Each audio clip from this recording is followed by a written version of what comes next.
Bonjour tout le monde, bienvenue dans votre capsule sur les règles et comportements attendus lors de l'enseignement à distance. Lorsqu'on tombe en enseignement à distance, c'est certain qu'on a besoin de beaucoup de discipline afin de respecter les échéanciers. C'est pourquoi l'agenda sera un outil très utile. 4 règles importantes pour l'agenda. D'abord, le consulter à tous les jours parce que normalement, vous allez y retrouver les dates d'échéance.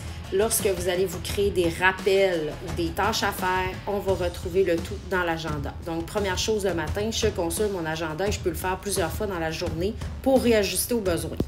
Inscrire ses tâches à faire, se fixer des objectifs. Je me mets des pauses à l'horaire aussi. C'est très important. Notre cerveau en a besoin. Donc, des pauses qui vont me permettre de m'énergiser. Alors, qu'est-ce qui va m'apporter de l'énergie? Est-ce que c'est faire 15 minutes d'activité physique, lire un livre, faire un petit peu d'art plastique, par exemple, pendant un certain nombre de temps pour énergiser mon cerveau pour ensuite être capable de faire mes tâches. Lors des rencontres en grand groupe, en visioconférence, il y a des règles très importantes à respecter. La première, bien sûr, la caméra ouverte. Le micro est fermé en tout temps, sauf lorsqu'on a le droit de parole. Pour ce faire, on doit toujours lever la main. Ensuite, participation active. Nous allons nous en reparler également. Donc, quand je participe activement, oui, j'écoute ce que la personne a à dire, mais je pose des questions, je lève ma main pour donner des commentaires, suggérer des choses. Je suis vraiment là en position d'activité intense, même si je suis derrière mon écran. Le chat est réservé uniquement aux questions, aux commentaires pertinents. Alors, ce n'est pas à cet endroit qu'on peut se parler de notre fin de semaine ou se dire des saluts, bonjour, salut, salut, qui mieux mieux. Et en tout temps, nous avons besoin de notre crayon et d'une feuille ou encore un cahier. Les feuilles et crayons toujours disponibles près de nous. Voici quelques stratégies pour s'aider à rester centré sur sa tâche. Onglet de travail seulement. Ça veut dire lorsque je suis devant mon ordinateur, les seuls onglets ouverts. Changer de position. Alors, on peut travailler debout, assis. On peut changer aussi notre assise. Une chaise qui est un petit peu plus dure. Utiliser un ballon si on en a un à la maison.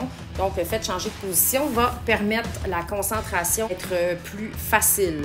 Un minuteur au besoin. Si la tâche est plus difficile, je peux me donner 15 minutes de travail intense. Je le mets au minuteur. Ensuite, je vais faire une pause énergisante pour pouvoir revenir par la suite à mon travail. Faire mes travaux à temps. Si on a une montagne de travaux non remis, c'est difficile de rester centré parce que notre cerveau a de la difficulté à se concentrer là, sur toute l'ampleur de la tâche à faire. D'être à jour, de faire ses travaux le matin, ceux qui sont demandés, ensuite ceux de l'après-midi, ne pas accumuler de retard.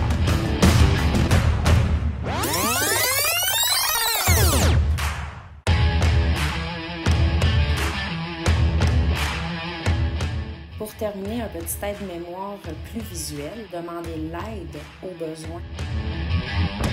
Avoir son matériel, feuille, crayon toujours en main, être à l'heure lors des rencontres Meet, bien entendu, ou encore respecter les échéanciers et faire son travail de la journée, donner ses travaux au moment où c'est indiqué. La caméra est toujours ouverte, micro fermé, on demande le droit de parole en levant la main. Ce n'est pas le temps de manger une fondue chinoise pour rester bien concentré. Bouche fermée pour être en écoute, sauf si j'ai obtenu le droit de parole. J'ai du plaisir, je me fais confiance et je fais preuve de mentalité de croissance. Voilà.